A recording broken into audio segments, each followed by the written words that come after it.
sugar and full of that juice. But are we feeding these youth? Gone off that sugar and full of that juice. What are we teaching these youth? Gone off that sugar and full of that juice. What are we feeding these youth? Gone off that sugar and full of that juice. What are we teaching these youth? The State of the Union and State of the Union claim that seems to be addictive. We're still waters run deep, trace tacos. Lay under layer, refill that. What's going on, family? We want answers. Why everybody got kids put a stop to tobacco, stop vaping on juice. The FDA proves that don't mean that is true. We want answers. What process? The meat ain't right, the water ain't right. How the first day we try to drop the land. Stop Give me a second. I'm trying to invite the brother out here. I'ma tell you, like somebody told me, stay awake to the ways of the world. No green, let's catch on, rule everything around me. Kids need juice like house and juice. Not smoking on juice from toxic schools. To find a room cool who makes these rules. Cycle of hate, generation of rage. Get our minds off the case, break mental chains. The stress and money push you. Hot kids, made flavors in and out the coffee shops. Off nicotine, lean is out of raw. What's up, DJ? What are we feeding these youth? Gone off that sugar and full of that juice. What are we teaching these youth? You gotta figure out how to use your stuff. What are we feeding these youth? Gone off that sugar and full of that juice. What are we teaching these youth? Stop entertaining you, just in the court. To make it up the hood and not play sports. Headphones on with the nonsense voice, and when they speak nonsense noise. I eat Compton with TJ Lofton. Rich are you trying to teach them something? Education. We're about to go live. We're about to talk about the transportation industry. I hope deferred over what's preferred. True spoken words. At your own pace, destroy the rat race. Slaves right, don't play your face. Fantasies what they want. Reality's what they need. Music changing lives, the left straight out the IE. So stop being blind and see right through. Connect with positive social groups. Find a cause that's important to you. Stop over-sexualizing these youth. Lead from example they watching you. Disappointed and they tired of being low and not having the right tools to make them grow. The parents don't know it, yes it shows. Gone off that sugar and full of that juice. Give me a minute, y'all. I'm trying to invite my brother in. Invite a few people. We'll talk about the transportation industry in a minute. Gotta teach these youth something. Teach ourselves as well. What are we feeding these youth? Gone off that sugar and full of that juice. What are we teaching these youth? So long.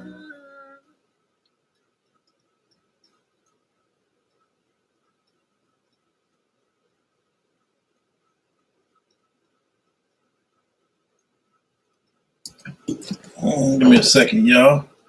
We got a guest coming in that's going to chop it up with us about the transportation industry. I think that's important because that's a big money-making industry. You know, a lot of people making investments in different things. So I want us to know, what are our options? What other options do we have? So that's what we're going to talk about as soon as I figure it all out, put it all together here. Y'all give me a second. Y'all go ahead and share this video. Y'all interested in picking up a copy of that book, Monetizing Gentrification? Kelvin, what's up, family? You can hit the, on top of my Facebook page, you got the video. I'm sorry, you got the website and the Cash App if y'all like to make a donation via Cash App or something. What are we teaching these youth? Gone off that sugar and full of that juice. What are we feeding these youth? Gone off that sugar and full of that juice. What are we teaching these youth? The State of the Union and State of the Union claim that seems to be addictive. We're still waters run deep, trace tacos. Lay under layer, refill that. Amplify youth voice, please don't you. We want answers. Why everybody got cancer, put a stop to tobacco, stop vaping on juice. The FDA proves that don't mean that is true. We want answers. What process? The meat ain't right, the water ain't right. How the first day we try to drop the land. Stop being evil, God will kill that land. Are we really in need or is strength the new need? I'ma tell you, like somebody told me, stay away from the ways of the world. Don't bring us cash on, rule everything lifesaver video. Kids need juice like toxic juice. I smoke on juice from toxic screws. To find our own cool who makes these rules. This type of hate, generation of rage. Get our minds off the case, break mental chains. The stress is stress when they push you. Pocket, mid flavors in and out the coffee shop. Top nicotine, lean is out of raw. Going off that sugar and full of that juice. What are we feeding these youth? Going off that sugar and full of that juice. What are we teaching these youth? Going off that sugar and full of that juice. What are we feeding these youth? Going off that sugar and full of that juice.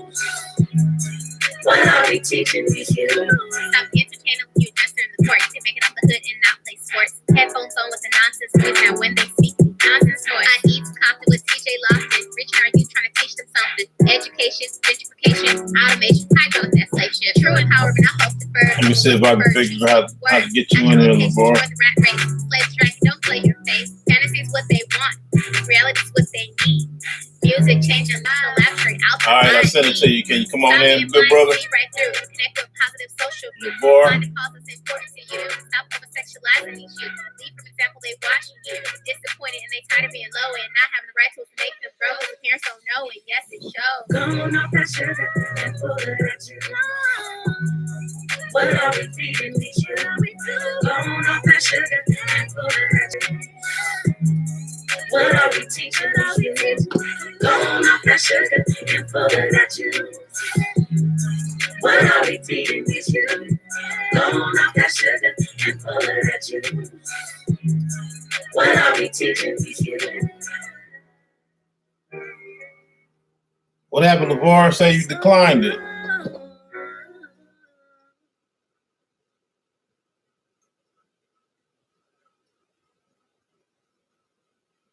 Paying LeVar Watson. Okay, man. Try again, LeVar.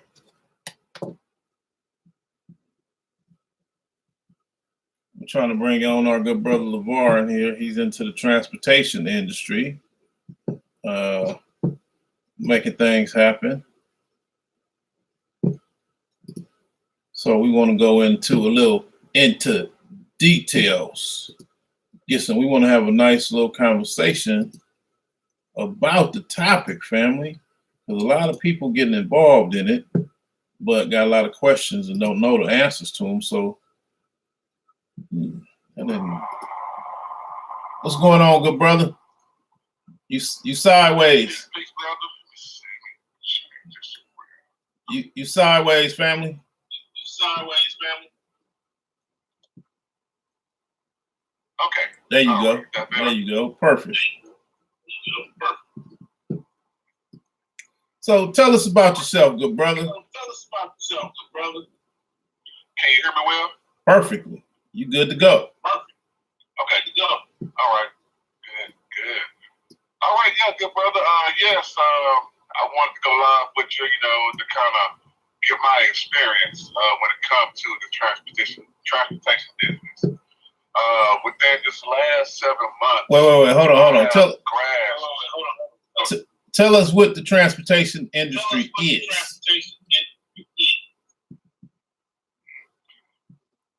Transportation business industry is it's basically transporting goods, freight, cars, and it's pretty much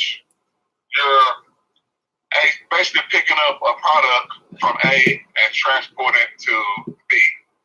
And a good short way to explain it. Right.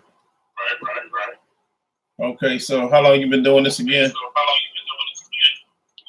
I've been in the industry for about 19 years. But on the independent side, I've been in the independent side for roughly 2 years. Okay, so you're doing your own thing. Yes, sir. Started my company last year, at the end of last year. So what made you get into the transport? I'm sorry, say that again. What made you get into the transportation industry? Well, from the start, back in around 2002, I decided to get it because actually, you probably would kind of like this.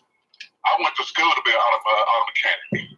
Oh, wow. Okay. Back in 1999, I went to Lincoln Tech Institute of the Trade School. Huh. I was in that industry for about a couple of years, and then I went to the diesel side for about a year. Back around, 2000 and at the end of 2001. At the time, I wasn't getting along with the supervisor at the time, and back then, it was pretty easy for me to get a job and to get another job and being a mechanic. So I called the school and they'll hook me up with people who needed me. I needed to get a job, but at the time back then, the market changed. The time I was leaving the company, I called the school to give me a job, and I had a few things set up, but none of them worked out. And at that time, the industry had changed back around 2001. I don't know what happened. It was right before, I say about 8 to 10 months before September 11th. But of course, when September 11th hit, it was really hard for me to get a job in the mechanic field. Wow. So I changed careers, and I went to school to get my CDL. And once I went to school, got my CDL, I got out of school, I finished, I completed that. But at the time, I didn't know how serious a driving record was when it comes to me getting a job. So I had a pretty bad driving record. When I say driving record, you say I'm looking at, talking about speeding tickets, accidents, DWIs, anything that got to do with, your pretty much being a responsible driver. When it comes to that, the transportation business, when it comes to jobs, insurance, they normally look the last 3 years on your record. And that's going to, according to how your record looks, it's going to determine if the job's going to hire you. It's going to determine if the insurance is going to cover you. Or if they do cover you and you do have a few things on your record, I tell people a lot of times it's kind of like credit. When you got a few things on your credit and your credit score is low, of course, whenever you try to finance anything, your interest rate is going to be high. It's kind of the same way when it comes to insurances in the transportation business, or if you're going to get a job or not. But say you're looking to get insurance and you have, it all depends on how severe it is, how long it is, how much money it costs if you had an accident. When it, all that determine on how much they're going to charge you for insurance. Right, right. So what type of truck do you drive, family? I drive a Dodge, 2018 Dodge 3500 Ram. Okay. Let's talk about trucks for a while, because a lot of people are getting into this industry and they're trying to figure out what trucks to buy. A lot of people think, hey, I can go buy me a Chevy Dually. You know what I'm saying? I can go use my Chevy Dually. I can buy a Ford, or Dodge. So how do you know which ones is worth buying? You have to do your research because every year they change a lot of things when it comes to these vehicles. When it comes to what type of engine, transmission. I'm gonna say Ford had a bad name for itself for a while. Right. Right. Years ago. But they corrected a lot of things, the issues that they had before. So within the last 2 to 3 years, Ford has been pretty good, and those vehicles has been more reliable lately, from what I see. But from my experience, or what I see, Dodge with the Cummins engine is a pretty good engine to get. A lot of people like to look at the transmission, the Aisin. I don't know if I said it right. Allison. The Aisin. Allison. Yes. I'm hearing that that is a good engine. I mean, good transmission. Yeah. Versus the one that they had before, it had a lot of problems. Right. But so it's pros and cons to a lot of these engines, especially when it comes to engines and transmissions. But you definitely have to do your research, and talk to a mechanic who actually knows about these vehicles, what year and what changed in that year, what not. For me, I always recommend, to get in this industry, start your own problems. Go brand new. I would always recommend that, because anytime you get a used vehicle, you don't know how well they took care of the vehicle, because it was a great engine and transmission, but if they didn't take care of it well and do the proper maintenance on it at the time they need to do it, it's not going to be a good vehicle. And sometimes you won't know that until you run into those problems. Right. I remember buying trucks for my when I was towing all those lowriders across the country.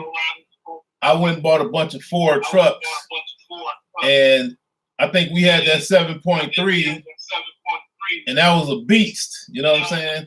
And then they changed it, and then it was like a piece of crap. The trucks was brand new off the lot, was breaking down. It was a nightmare, man. And I was like, why did they change from that 7.3 diesel?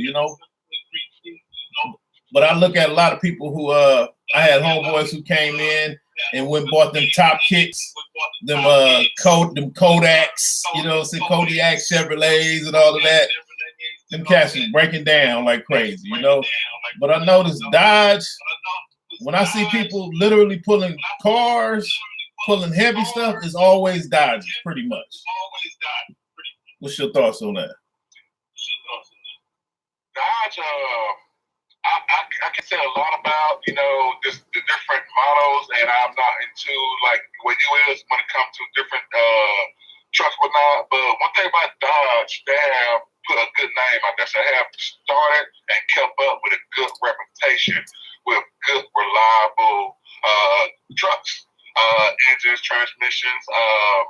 They hooked up, I don't know what year, they hooked up with Cummins. And I think that was a great deal, because Cummins, they're very known, and most people can work on Cummins, no matter where you go. Right. So whenever I talk to a mechanic and I'm asking them about what type of engine should I get, usually the first thing that comes out their mouth is Cummins. Right. Cummins. On the big truck side, I was talking to people. They was like, okay, whatever you do, I don't care how you do it, make sure it has Cummins engine in it. It's Cummins. So Cummins. The Dodge has they're keeping up with the industry. That's as far as I know when it comes to Dodge. Okay. And that's why I chose Dodge, because that's all I heard is good news. So what I like what you said earlier. You went and got your diesel mechanic license, right? You know how to work on diesels. I started work. I worked on cars. I got certified in automotive, and then I converted to diesel. Just as pretty much I was still training, but I learned a lot on both sides. So I think I'm pretty mechanically inclined for the most part. So whenever I run into issues, for the most part, I can kind of narrow it down on simple things. But when it comes to things that's a little more deeper, I have to call around and ask questions. Then I use my own expertise and my own experience to kind of decipher what could be possibly right for me. So yes, it's important to have any kind of experience, any kind of mechanical experience, because in this industry, and we on the road, you never know when you break down or have an issue, and you can be in the middle of nowhere. Sometimes you gotta figure it out yourself. So exactly, I bought a lot of tools, and I probably spent over $1,000 just on tools in my truck right now. I know that's right. So I have a lot of things and a lot of tools that help me, and has been helping me in this industry and to keep rolling, because that I don't know if you know, but time is money. You break down for 2 hours. And then and I got a load, and I just got to make that shipper or the receiver, whatever the case may be, say for example at 2 o'clock, and I broke it down 2 hours, and I can't get to that place, the shipper receiver at good time, and I have to wait till the next day. guess what? I'm losing money. And this industry, you can't afford to lose any money because you got so many people trying to have their hands in your pocket, and you can't just afford it. Right. You know, I had not personal, but I had truck guys, the mobile mechanic phone numbers for clear across the country. I think at one time I had every mobile mechanic's phone number in every state because those guys is good to have, but those guys screw you over if you don't know what you're talking about. So that's pretty good that you know that you got a general understanding of what's wrong with your truck, you know, or what's going on with it, because you don't want to be in no diesel and then break down and then be like, I don't know what's wrong with it. It's a problem, right? Yes, and resources is very, very important. Like you said, you had a lot of mechanics all over. Right now they got an app. It's not an app; it's a website. But I pretty much saved it to my home screen. It's called Big Truck Breakdown. What? I recommend it to all my friends. Once you go into the website and on your phone, all you have to do is punch in the city, the state, and what you're looking for. If you're looking for a tow, if you're looking for a tire shop, if you're looking for a mechanic shop, and it'll let you know mechanic shop, whatever is in your area within, I think, 15-mile radius. And it's a great resource. Hey, that's amazing because they didn't have that back in the days. When we was on the road, there wasn't even the internet. Hey, we didn't have no internet back in the 90s, man. 93, 94, 95. You know what I'm saying? And that's when it was going down, man. But you know what? Also, what about that tire? You get a flat tire on the highway. Them tires be expensive if you got to stop in a little town and look for that right tire, right? Yes, indeed. I got a spare tire and that's already connected to the wheel, and I have an extra spare tire just in case I run into an area where the shop doesn't have the size tire that I need. And I have tools. I have a couple tools. I got this one little tool I use. Like for example, I got this load right now. It's heavy. It's 50,000 pounds. And when I pull out my regular jack for my truck, it can't handle 15,000 pounds. Right. So I went and bought me 2 bottle jacks. I got one bottle jack that will hold 20 tons, and I have another small bottle jack that will hold, I believe, like 10 tons. And I have this other tool I use where I just roll my tire up on there. On this little deal, I had to say a picture. I forget the name. It's called Easy. It's called Easy Tire. If I hope I'm not butchering the name. But I can change my own tire. But that's right. They don't have that too. They call AAA roadside assistance, and sometimes it takes guys 2-3 hours to get to you. And like I said earlier, time is money. I can't afford to lose no time. Man, hey, when I had all those flatbeds and all that type of stuff, you say time is money. You ain't lying about that, y'all. He ain't lying about that, because what I noticed when I had all those flatbeds and all those trucks, every time I would take one of my trucks to the shop to get fixed, the guy would tell me, go give him about a couple of weeks and he'll let me know. But yet, I need the truck on the highway every day, 24 hours a day. So like you said, time is money. So these cats will play a lot of games, man. So you run into a lot of racism when you're dealing with the trucking industry, right? Don't even get me started on that, brother. I already know it. I do my fair share of things that they don't say it, but you can feel the energy. You can see how they respond. You can see how they interact. And then too, on top of that, these people they play it too when you're desperate, and they use that to their advantage. Absolutely. So any resource that you can use, we gotta use it.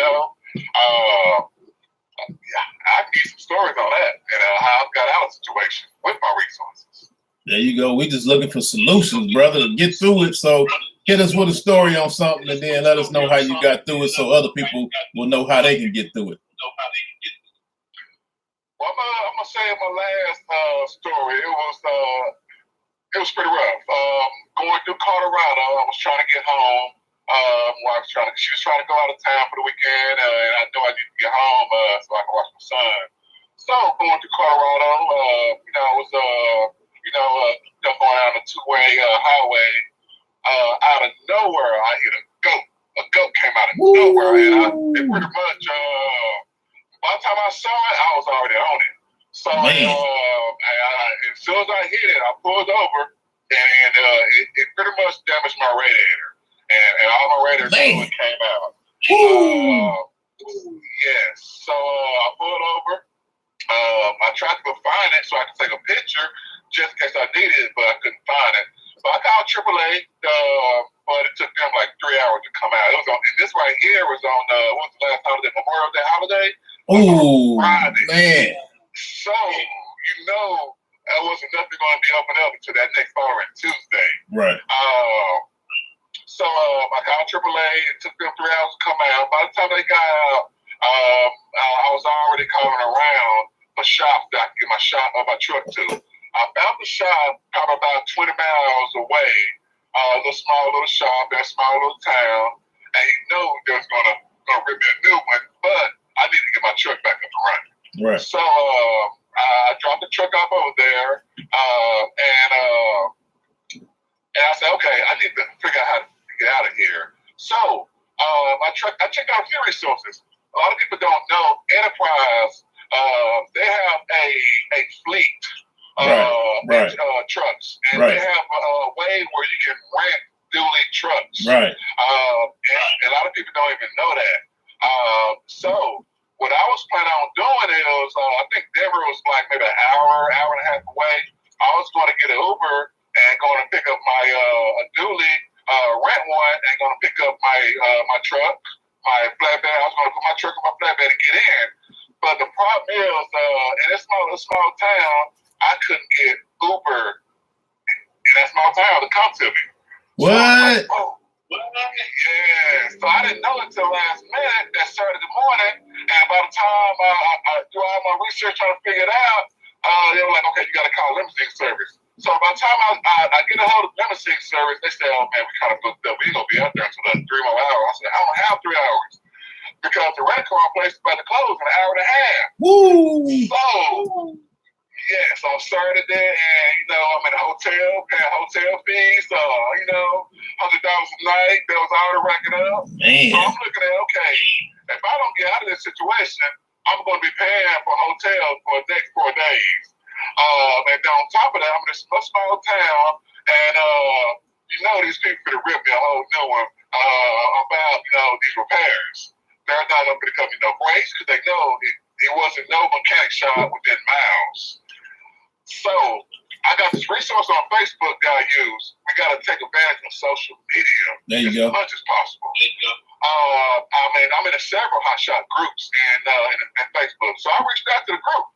I said, hey, I got a truck in Colorado. I'll pay somebody $1,500 to come pick up my truck or the load or both. If you can come pick me up and get me to Dallas, Texas. I put it out there. And I pretty much let them know how much miles you'll be traveling, which is going to put them pretty much about a little, I think it was about $1.75 a mile, which is pretty good. But I knew that if I got in Dallas, I could go to my mechanic and he can fix me up real quick. So about another 2 hours, a lot of people reached out to me. Not even 2 hours, probably like an hour. I got inboxes, about, I can help you out, give me information and this and that. So I found somebody who pretty much said they can help me out. They HR from Oklahoma came pick me up. I put my truck on my flatbed. He drove me in. I got in town that Monday, and then my truck was at my friend's house on Tuesday, and I went to the junkyard and got all my parts. And I pretty much saved. I pretty much saved about $2,000. Woo-wee. And how much was the load paying you? That particular load that I had, I picked that load up out of Utah, Salt Lake, Utah, and I was going to Dallas. That load paid me, I want to say, $2,500, $3,000, somewhere around there. Hold up. I had to go back and look at it. Probably a little bit more than No, that. I'm just roundabout. Don't need the exact. I'm just trying to see if you lost money, you made money, or what are you doing, you know? So you still made a little profit on that. I made a little profit, yeah, but you know, I got back, you know, and because I didn't get back, you know, because I would have lost a lot more money than I lost, you know. So Right. I look at it as a win, you know, because I got out of the situation and I had enough money put back to pretty much cover me. And that's another thing. When people get in the industry and look at, I'm making good money, but what they do, they go and buy all this other stuff. They want to go out to eat all the time. They go get a new car, a new house. No, you gotta save. Save your money, y'all. I say 20%. I say save 20% every time, but if I can help it, I save 40%. There you go. You gotta. Hey, it costs money when you're out there. Hey, but I'm glad to hear that, man. That they got those the hot shot. The name of the truck he driving, y'all, is called a hot shot, and that's just what a diesel dually. Yeah, it's a pickup. It's a 3500 Dodge. It's a 2018 Dodge 3500. Yes, sir. Okay. And what did the truck cost you? This truck right here, I financed this truck right now. It's at about 55,000. That was brand new. Yes, sir. Okay, that ain't bad. I thought there was a lot more than that. So was it stripped down or any bells and whistles? What is it, stripped down or is it just diesel motor in it? What? As far as my pickup. Mm-hmm. Wait. You say pickup? It's not an extended cab then? Extended cab. What do you mean by extended cab? 2-door or 4-door? 4-door. Yes, it's a 4-door. Yes. Okay. Yes. And I sleep in my truck at my home. So that's right. A lot of people they want to get these hotels every night, but they need to take profit. Right. So I pretty much customized me a bed in my back seat. Hey, I saw some. I was on the internet and I saw they got some hot shot sleepers that they started making. They do, and them bad boys pretty expensive. I think the cheapest one I think I priced was probably around like $8,000. Wow. Hey, but it's worth it though, because you're saving, you're making your money back. Hey, so that's right. A hot shot sleeper, y'all, is a custom cab that they built to put on the back of that pickup truck, that Dodge Dually, right? Yes, sir. So I'm trying to think, what else was there? Sleeper. Go ahead, sleeper. Yes, when it comes to sleeper, a good way to kind of explain the sleeper. If anybody knows the 18-wheelers, they normally have sleepers in them if they're on the road. So what they made for the truck is a sleeper to where you're going to have a sleeper, you're going to have the generator, and you're going to have the unit, the AC unit, and the heater unit. To where you can use that right there. You can either, I see people put the microwave, a refrigerator, and even a TV, and a sleeper for a truck. So it's making it more comfortable for pretty much hot shot drivers. Is that right? So these are things that the big truck drivers have been having for years. But somebody saw it was a market for this, and they saw that a lot of people probably were asking questions, and somebody got into it and figured it out and figured out how to customize it, and they're making money. So it's doing pretty well. That's what I'm talking about.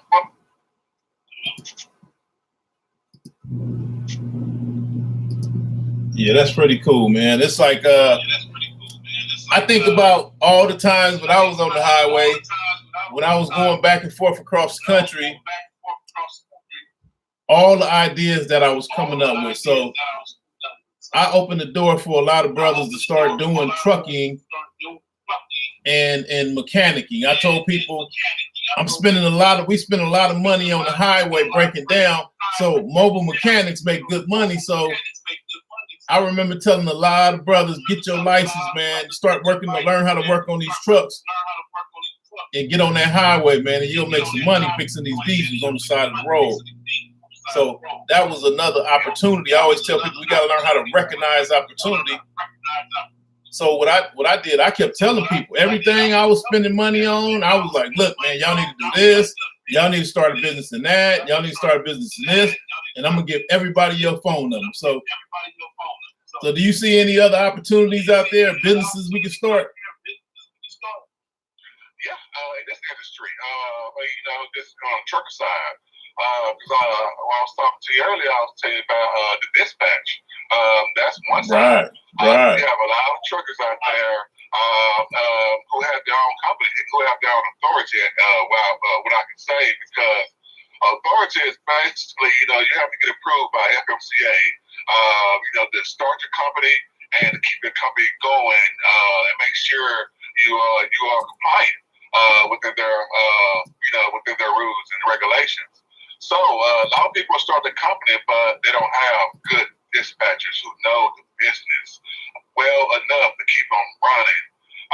Because it can be pretty tough for some dispatchers who looking to make a quick dollar. But you're going to need somebody who's passionate about the business, who's going to treat your business like it was their business. That's right. So that is important. And a lot of times you can recognize that by, how they're pretty much keeping you busy and the loads that they are getting you. And, when it comes to the weight, how much you weigh, how light it is, because all of these factors matter. And then, you ask questions. I ask a lot of questions because I want to figure it out. I want to understand everything to the best of my ability. So, easy way for me to understand it, I'm gonna ask a lot of questions. A lot of people get irritated if they're not honest with you, if they don't want to be honest with you, or they don't want you to either learn the business to learn how to run yourself. A lot of people want to be in control of you and your business. So if they don't want to answer your questions, guess what? There's plenty of resources and plenty of people who won't mind helping you. So that is one of them things that I have figured out myself within a short amount of time of me in this industry. I start off with dispatcher now. I don't even need a dispatcher. I do my own dispatcher. I do my own loading, and I'm pretty successful. Versus other, but not really doing that well. Wow. So you learning as you go, huh? Y'all share this video. Let people know what's going on. So a lot of people back in my days, we was having problems where they was trying to lock us out the industry before we got in the industry. When I came in and I started buying these trucks, it was to move my own stuff. So I would get phone calls from people on the East Coast in Georgia, Mississippi, Wisconsin, Alabama, Tennessee, Kentucky, saying that they got a barnyard full of 64 Chevy convertibles. You know what I'm saying? 57 convertibles, whatever. And I wanted them, and I need to get them all back to California. You know what I mean? So that's what made me buy my own trucks, because they was I got that racist factor in a major way back then. You know what I mean? And I realized I don't like giving money to people that don't like me. So when I started buying all of those trucks and putting my buddies on the road, I noticed the highway patrol started stopping them a lot and giving them tickets. They still doing that out there? Yes. That's why you have to stay, like Bill said, you got to cover your ass on every level. Don't even give them a reason. And if they do want to stop you, there's nothing they can say. When it comes to your equipment, your tires, how you got to strap down, your weight, your portion tags, make sure that is up to date. Just make sure everything's up to date. And that's something if you can't handle it yourself, I don't mind, and sometimes we got to get past of oh, I want to save money, and I don't want to hire nobody who can help me keep up my paperwork. But if you're gonna keep it running and keep stop you from getting tickets, because the more tickets you get, it all depends on what type of ticket you get, because you can get a certain amount of tickets, or you can get one big ticket that can shut you down. And then when you get shut down, it can bring a lot of headache. I even heard of people getting shut down and their vehicles even getting towed. And that's terrible, especially when you got freight and you got these people depending on you to get this load over there. But if you're doing things that's way out of whack, you're not, compliant, it can get to there. It's that severe. So what we was dealing with back in the days, and I want the people to understand what I'm talking about. Given in the trucking industry, in the transportation industry, stopping the person, giving them a whole lot of tickets can make your insurance go up.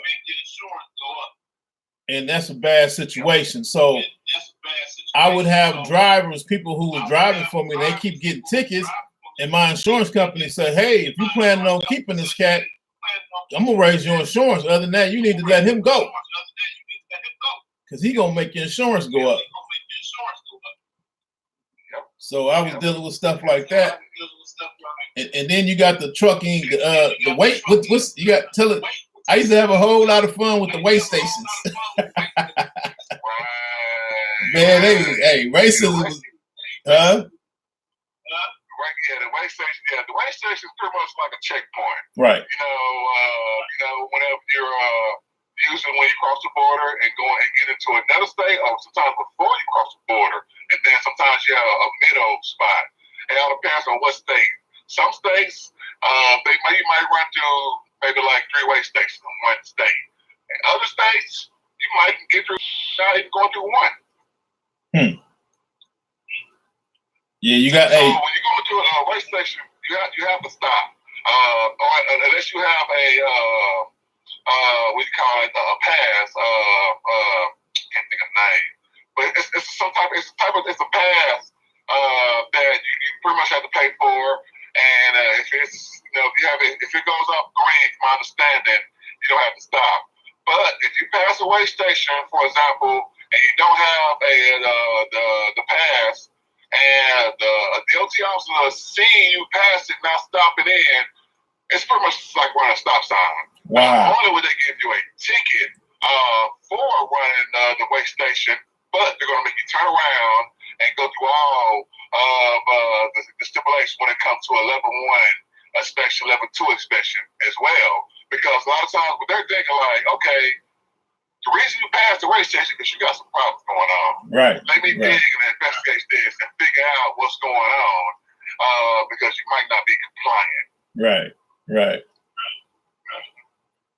I remember one time, man, we was coming back from Oregon with a bunch of after a while I started sending my homeboys. I stopped going on the road. I ain't had time for that, man.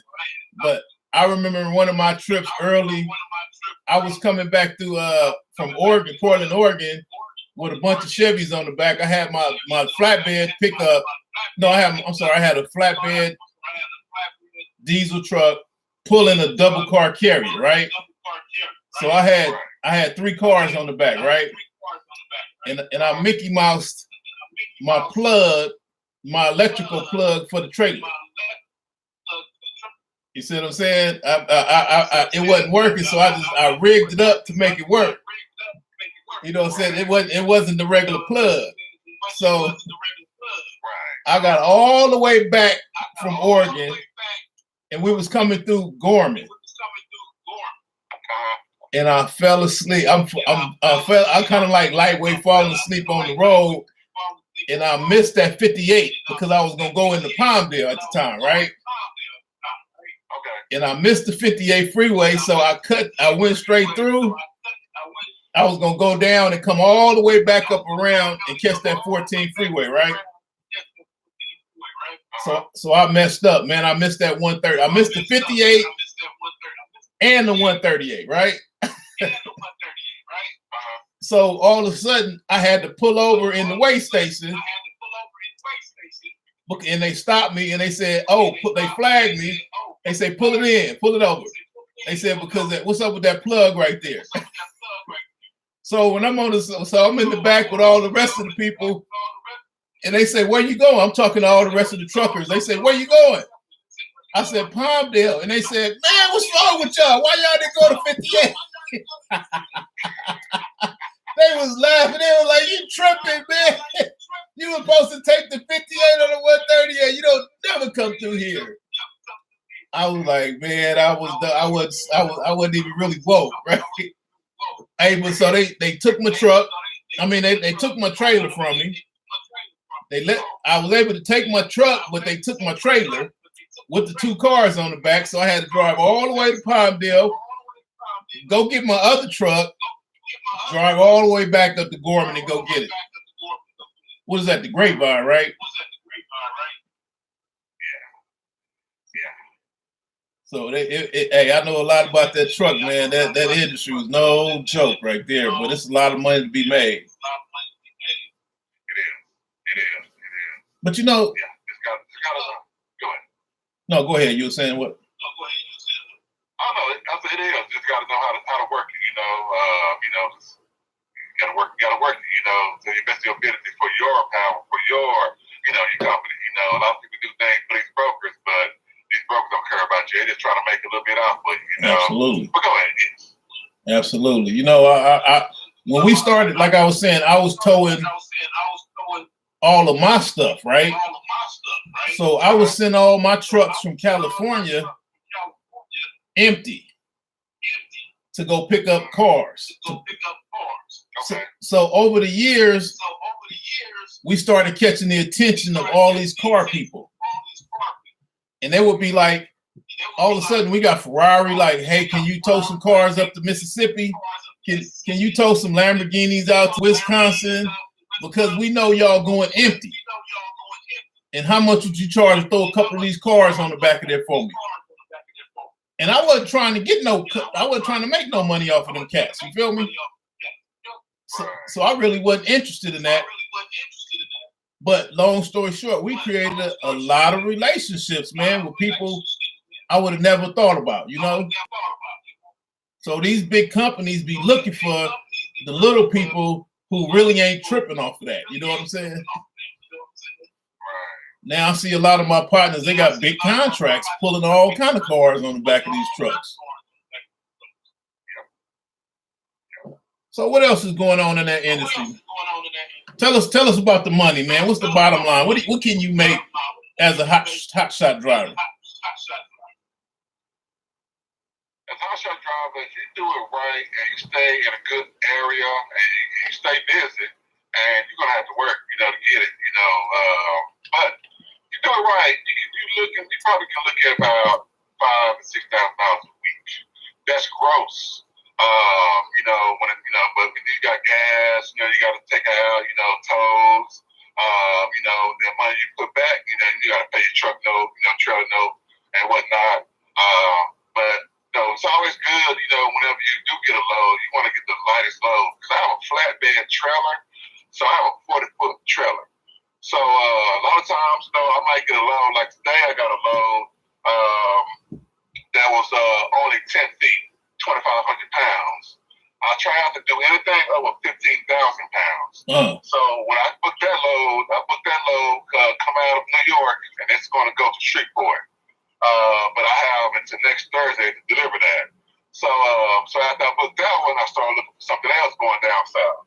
So I found 2 other loads that was going to be a total of 20 feet out of New York. And these loads are going to Florida.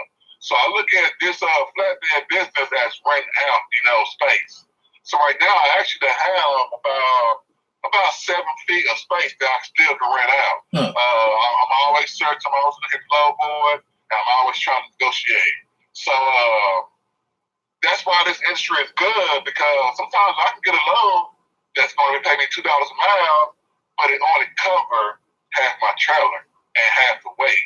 So Guess what? I still have available loads that I can rent out on my trailer. Right. As long as this is within my weight, limit, we're good to go. 3 different companies or something, huh? 3 different stops. Yes. And all of them are paying pretty good. You want to look at what you get paid, and you got to know your worth, you know. But this week right here has been pretty much one of my biggest weeks, and I'm proud of that, you know, because I work my butt off to get it. Right. That's right.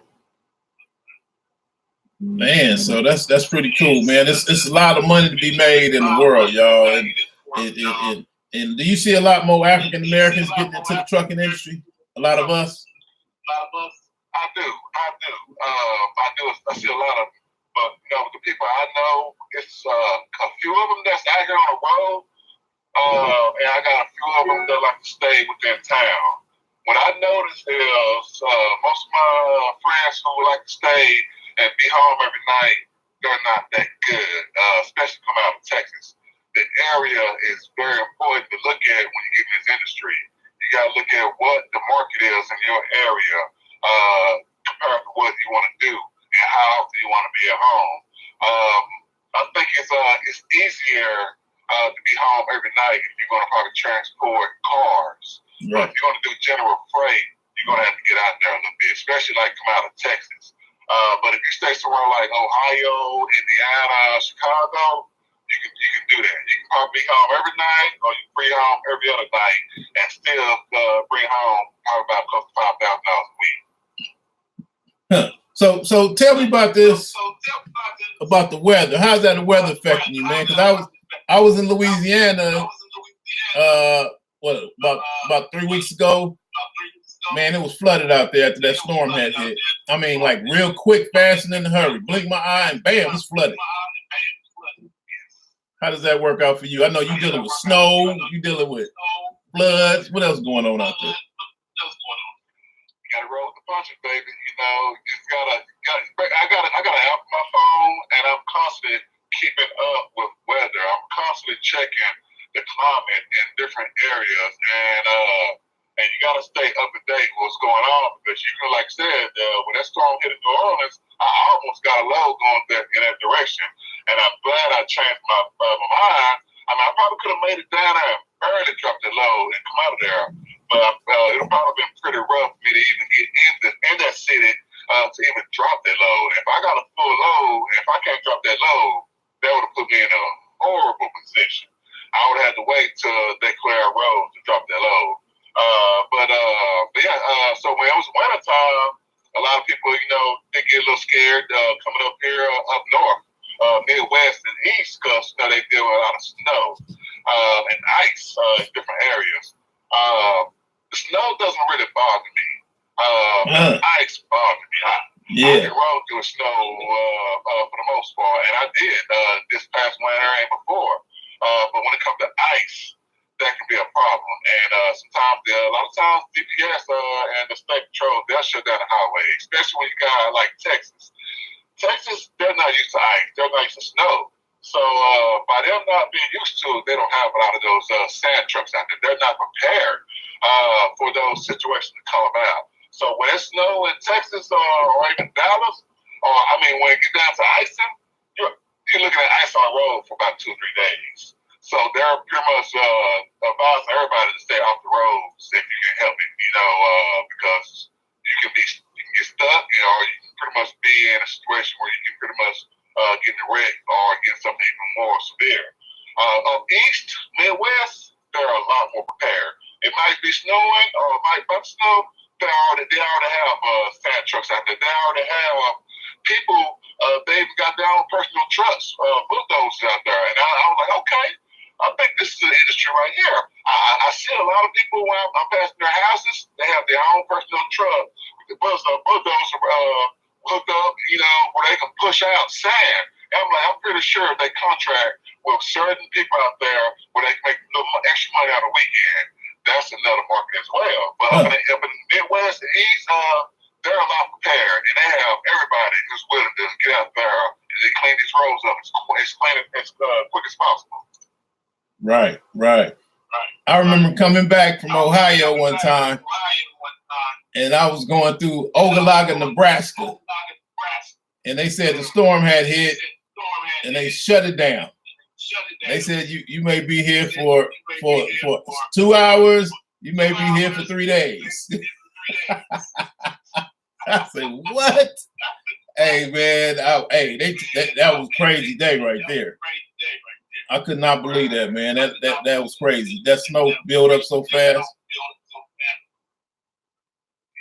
So the element, hey, the element is no joke, man. How you been dealing with isn't it getting colder on the East Coast? Isn't the weather getting crazier? Or how's that working out? At this time of the year, not right now. Right now it's hot everywhere, pretty much. Really, actually, lately on the West Coast, especially like in Seattle, Washington, it was a lot cooler up there versus even the East Coast, or even like Midwest, like South Dakota, North Dakota.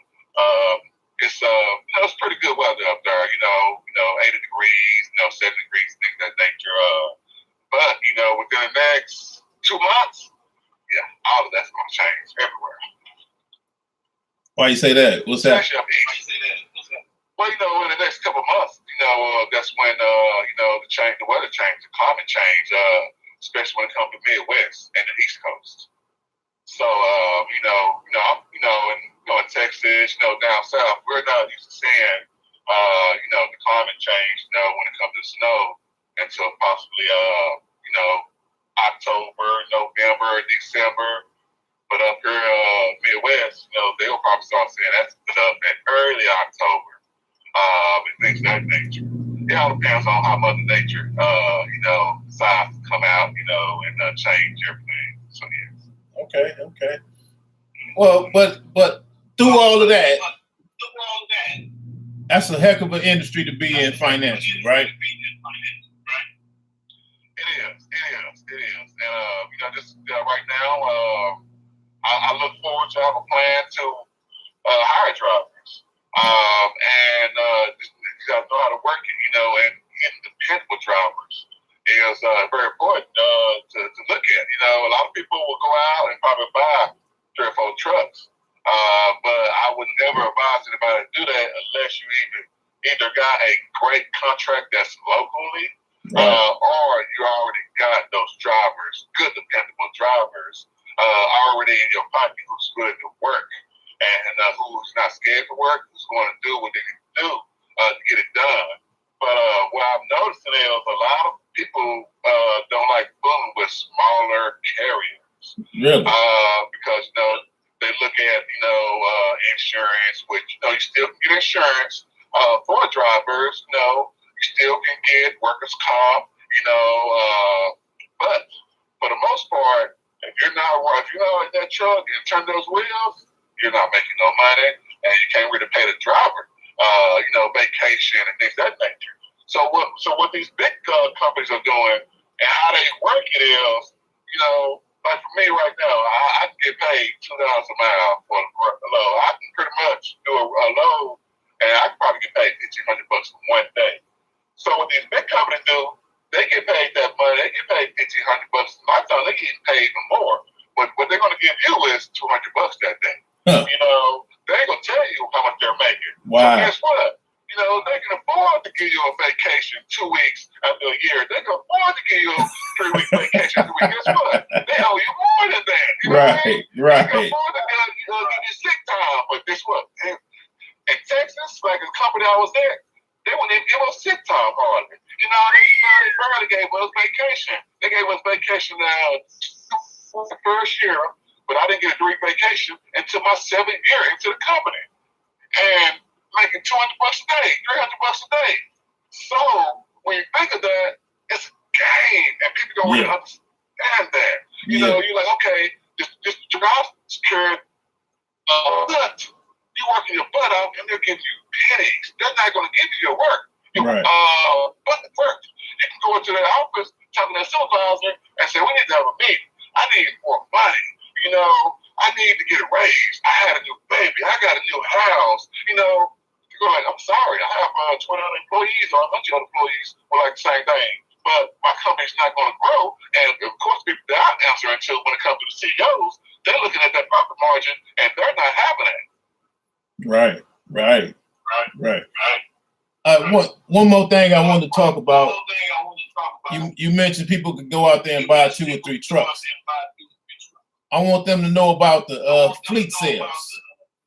Like when I got into the industry, I would go to the lot and I would just buy brand new dually off the lot, and then I come back, 2 months later, buy another one, and the dealer don't mind selling them to you like that. Like that's like retail, you know what I'm saying? So when somebody put me to the side and said, "Look, man, you bought all these trucks, you need to be buying in bulk in fleet sale. Go to fleet sales."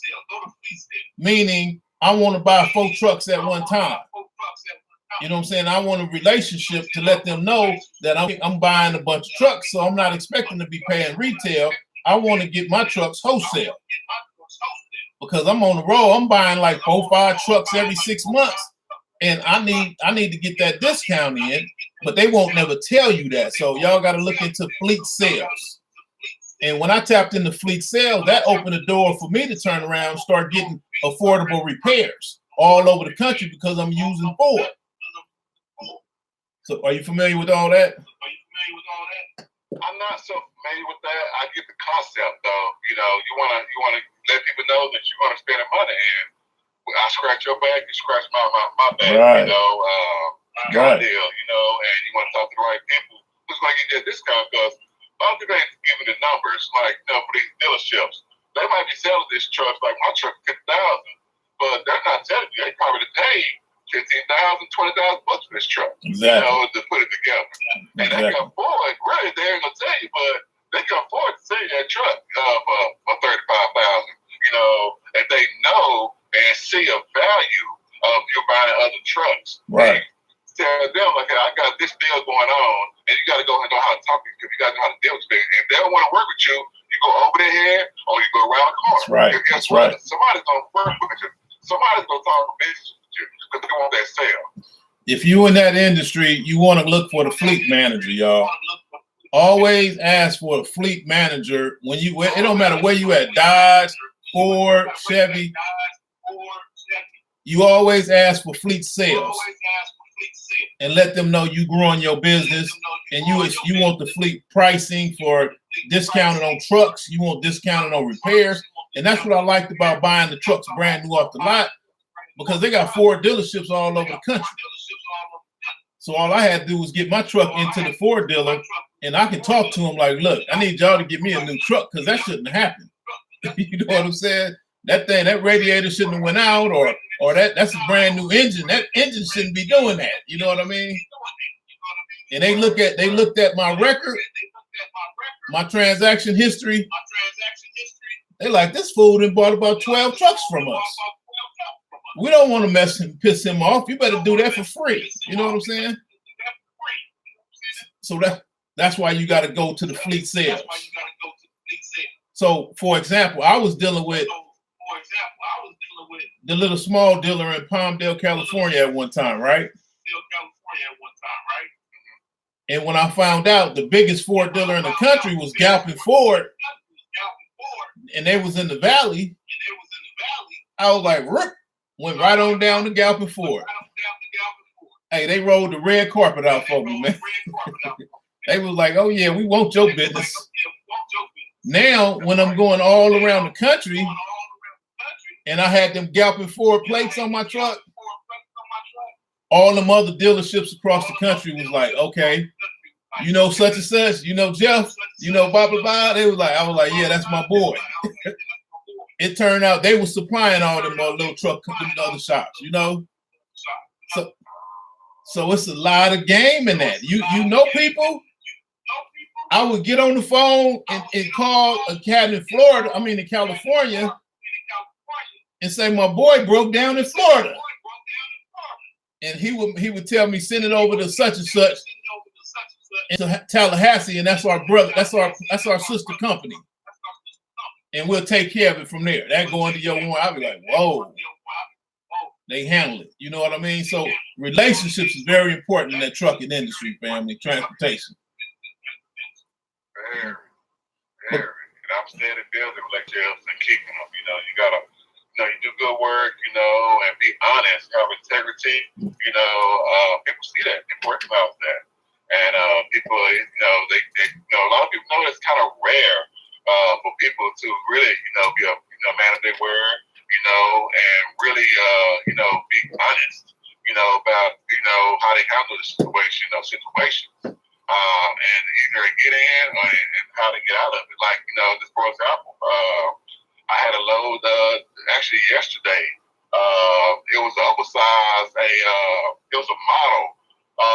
It was all wood, but it was like a military model vehicle. But it was sitting outside. I think it said about 6 months. It was all tarped up. So before I booked it, I was talking to the broker. He was telling me, I don't know about this model because it looks a little shaky, like it might not make it. So I'm gonna call around. I'm gonna call the place where it's at and get more information, and I'll let you know, because really, they really wanted the air ride trailer, and I don't have an air ride trailer. So he talked to the people, and they was like, "No, you don't need an air ride trailer." So I went and picked it up. Everything looked good. And I picked it up, I strapped it down, I got down the highway, about 30 miles down the highway, the tarp was turned up. So I was like, oh, heck, here we go. I used my own personal tarp to make sure it's, stay tarp, because this is wood, and they got a tarp for a reason. So as soon as I pulled up and put that tarp on, it started raining. And got down the road, and I stopped and took my 10-hour break, for the night. I got out the next morning. I had like 4 hours to drive. Got on the highway, and about 2 hours down the road, I stopped to go to a rest stop. And when this restroom came out, and I happened to notice the wood, the model was on wheels, and the wheels they went and bought some cheap wood for this model, the plywood, and the wheels started to fall off on the wheel with the wood. I was like, what? So I called them, like, hey man, you got this situation going on. I'm looking at how y'all put it together, and y'all had these woods on this wood, and this wood kind of attached to this other wood, and the reason it came apart because y'all stapled it in. And then y'all have plywood. I see why y'all stapled in, because you wouldn't drill it in because it's not no good for wood. I'm like, well, we got a situation, so I had to figure out how to handle that situation and make it pretty much patch it up to where I can at least make it to my receiver.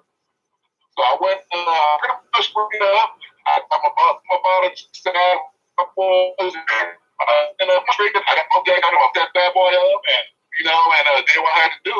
It took me about an hour and a half to get it going, but I got it going and I got to the receiver.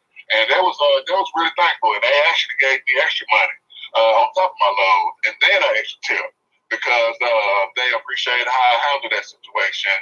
But yeah, that's right. Well, good brother, we appreciate your time you took with us, your knowledge and your wisdom, brother. And you be safe out there and keep this thing going. Is there anything you want to let us know before you get off the phone with us? Just like you said earlier, this industry is very, very profitable. You have the driver's side, you have the company side, you have the dispatcher side, you have the broker side. There's a lot of, Asians, there's a lot of Indians getting into this industry. And the reason they're getting into this industry because they know there's money. When they get in the industry, they're not just on the trucker side. They're on the trucker side, they're on the broker side. And they're getting a whole piece of the pie. Us as a driver or you as a dispatcher, we're only getting a certain percentage. We can get in the industry and pretty much get on every corner and this industry, and we can kill it. We can dominate, but it's going to come with hard work. A lot of people think they can get in this industry and it's going to be easy. No, anything you get into is going to be hard, but if you're willing to work hard and you're willing to work together, and we can put this thing, we can make it work, we can make money. But we have to know that we can do it, and we have to know that the things we got to do to get there. So we can do it. It's money's industry. Just got to get into this industry and talk to people and figure it out and work together because we all can do it. Right. Absolutely. That's all that matters. We all coming into the industry. So it sounds like we need to create a lot of black dispatchers. It sound like. Yeah, and brokers, right? Those contracts with those shippers and manufacturers. Right. Definitely. Okay. So that's something we can work on, y'all. Everybody getting into the industry, just buying trucks so that they can tap into this $1,500 or $2,500, $3,500. We need to start kicking out more brokers because we see what they're out here doing to people. You said they were paying you $200 a day, but they get $1,500. You know, so y'all see what kind of money the brokers is making, and y'all know. So all right, family, I appreciate y'all tuning in. I appreciate this brother LeVar on the line. I see you. I know you need to turn that light out. I know you're on that highway with that light on, so we appreciate you, good brother. All right, man. You be safe out there. I appreciate you, brother. All right, keep on doing that good work, brother. Appreciate it. Peace. Yes, sir. Peace now. All right, y'all. That was my good brother right there. He out there making that money. He's an independent owner. He owns his own business. That's his truck he's driving, y'all. You see, he said he got off the plantation working for somebody else to start doing his own thing. So y'all share this video. Maybe we can help some other people out to let them know what the secret sauce is, the recipe to making some real money in that industry by simply, doing your own stuff. Buy your truck, like I said, we want to go to fleet sales. When you start buying the trucks that you're buying, don't go buying onesies and twosies. You want to stick with the same company and get into the fleet sales, and that way you can expand and they'll help you because they know you got a relationship going on. And most importantly, you want to create your own brokers. You want to be your own broker. Your wife could be your broker. You can have your wife sitting at the house making all them phone calls and dealing with all of that. And that way, that's another home-based business that your family can have. Now your wife be there being a broker, and she taking care of the business for you, and you turn around and bringing all your employees in and bringing your homeboys in and charging them for work because you got your wife at the house getting all the loads. She making all them calls and making things happen. So, let's keep this money going, y'all. It's a lot of stuff going on. So y'all like the information y'all heard, what I'm doing, y'all give a brother a donation, buy a book, Monetizing Gentrification. That's a great way to monetize gentrification is by getting into the trucking industry and starting businesses. You know what I'm saying? Starting your own brokerage.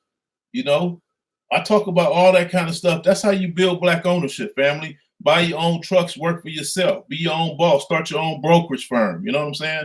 Start your own tire repair company. You on the side of the road changing people's tires. Start your own mobile mechanic. You on the side of the road driving across country, fixing people's diesels that broke down.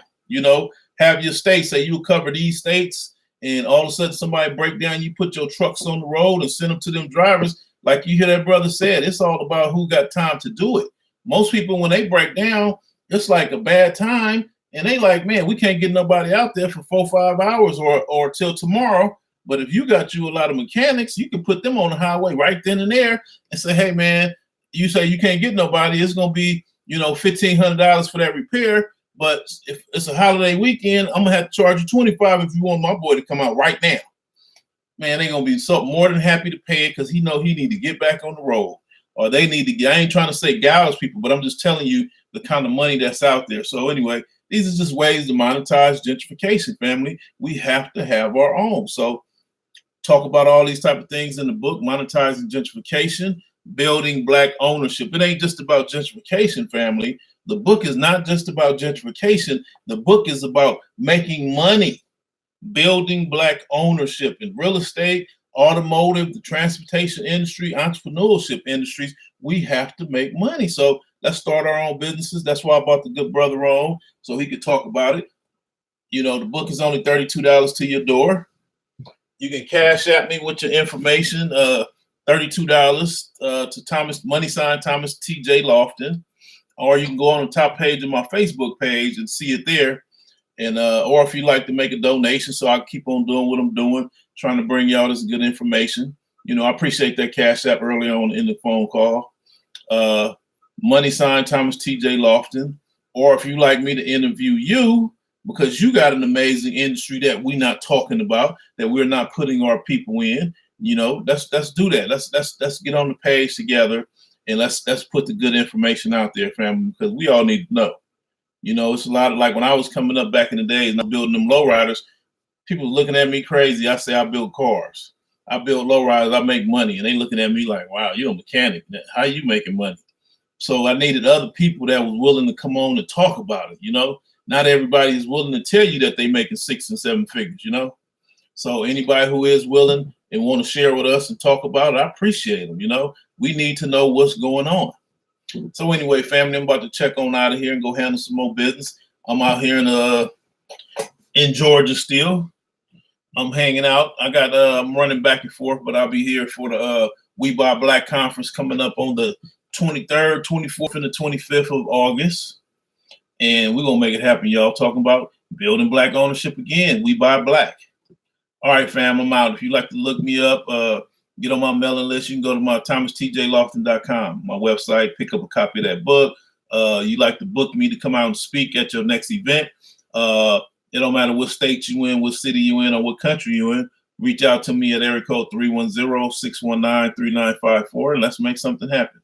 Let's help these people out and give them some good information, family. Peace.